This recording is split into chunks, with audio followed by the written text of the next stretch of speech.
കാട്ടൂർ പുതിയ വീട്ടിൽ ശ്രീ ഹനുമൽ ക്ഷേത്രത്തിലെ ഹനുമൽ ചാലിസ ജപയജ്ഞത്തിലും ആഞ്ജന ഹോമത്തിലും പങ്കെടുത്തത് ആയിരങ്ങൾ.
ഹനുമാന്റെ ഏറ്റവും പ്രിയപ്പെട്ട ഗ്രന്ഥമായ ഹനുമൽ ചാലിസ ജപയജ്ഞവും ആഞ്ജനേയ ഹോമവും മാസത്തിലെ ആദ്യ ബുധനാഴ്ചയാണ് ക്ഷേത്രത്തിൽ നടക്കുന്നത്.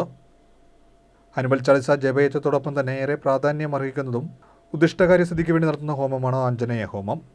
കേന്ദ്ര സാഹിത്യ അക്കാദമിയുടെ 2025 യുവ പുരസ്കാരം നേടിയ അഖിൽ പി ധർമ്മജനാണ് ഹനുമൽ ചാലിസ ജപയജ്ഞത്തിന് ഭദ്രദീപം പകർന്നത്.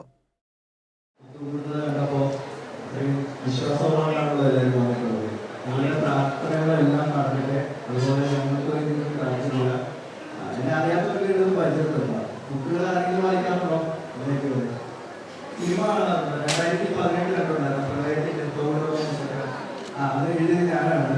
അപ്പോൾ അത് ഓസ്കാർ നോമിനേഷൻ പോയിട്ടുണ്ടായിരുന്നു. ഇപ്പോൾ എനിക്ക് കേന്ദ്ര സാഹിത്യ അക്കാദമി അവാർഡ് കിട്ടി എൻ്റെ പുസ്തകത്തിന്. അപ്പോൾ അതാണ് എന്നെ ഇങ്ങോട്ടേക്ക് വിളിച്ചത്. എന്തായാലും നിങ്ങളുടെ പ്രാർത്ഥനകളെല്ലാം നടക്കട്ടെ. അതുപോലെ തന്നെ ഞങ്ങൾക്ക് പ്രാർത്ഥിക്കുക. എന്നെ ഇങ്ങോട്ടേക്ക് വിളിച്ച എന്നെ ഗോപചേട്ടന് സ്പെഷ്യൽ താങ്ക്സ്. മഹാരാഷ്ട്രയിൽ വെച്ച് നടന്ന സബ് ജൂനിയർ ഗേൾസ് വിഭാഗത്തിൽ ത്രോബോൾ ചാമ്പ്യൻഷിപ്പിൽ 3ാം സ്ഥാനം നേടിയ ലക്ഷ്മി കൃഷ്ണ ഹനുമൽസ്വാമിയുടെ ഭക്തിഗാന CD പ്രകാശനം ചെയ്തു. ഗാനത്തിൻ്റെ രചയിതാവ് KK കുമാരൻ മാരാരികുളം, സംഗീത സംവിധായകൻ സത്യജിത്ത്, ഗാനം ആലപിച്ച അമൽ, മാധവി കൃഷ്ണ, അജയൻ എന്നിവരെയും ചടങ്ങിൽ ആദരിച്ചു. ഡോക്ടർ BK അശോക് കുമാർ, അരുൺ സുബ്രഹ്മണ്യം, സൂര്യഗായത്രി എന്നിവർ ചടങ്ങുകൾക്ക് മുഖ്യ കാർമ്മികത്വം വഹിച്ചു. ക്ഷേത്രം president MV Rajendran, secretary PD Bahuleyan തുടങ്ങിയവർ നേതൃത്വം നൽകി.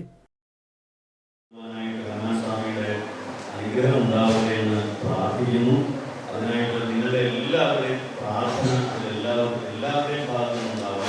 കാരണം നമ്മുടെ എല്ലാം ഒരു ദേശത്തു നിന്നും ഒരാൾ കേൾന്നു വരുമ്പോൾ അത് നാലിൻ്റെ ഗുണമാക്കുകയാണ്, നമുക്കൂടെയാണ് കിട്ടുക.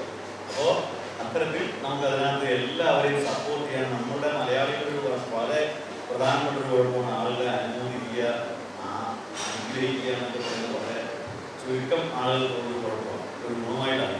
അപ്പോൾ അത് പോരാ, നമുക്ക് എല്ലാവർക്കും നമ്മുടെ കൂടെ ഉള്ളവർ നമ്മൾ കൂടുതൽ വേഗത്തിൽ എത്തുമ്പോഴാണ് നമ്മളൊരാളെ ഉയർത്തുമ്പോൾ അപ്പോഴത്തിൽ എന്ത് സംഭവിക്കും, നമ്മളും ഉയർച്ചയിലേക്ക് മാറും എന്നുള്ളതാണ് അതിൻ്റെ തത്വം എന്ന് പറയുന്നത്. അപ്പോൾ അത് മനസ്സിലാക്കി അതാണ് യഥാർത്ഥത്തിൽ ഹനുമാൻ സ്വാമി ചെയ്തത്. ഹനുമാൻ സ്വാമി എന്തെങ്കിലും രാമനെ ഉയർത്തിക്കൊണ്ടുവരാനുള്ള ശ്രമം നടത്തിയപ്പോൾ എന്ത് സംഭവിക്കും, അദ്ദേഹം ചിരഞ്ജീവിയായിട്ട് മാറുകയാണ്. ഇതേപോലെ ഹനുമാൻ സ്വാമിയുടെ ആ ഗുണമാണ് നമുക്ക് എല്ലാവർക്കും ഉണ്ടാകും. നമ്മളെല്ലാവരും എത്ര കലാകാരന്മാർ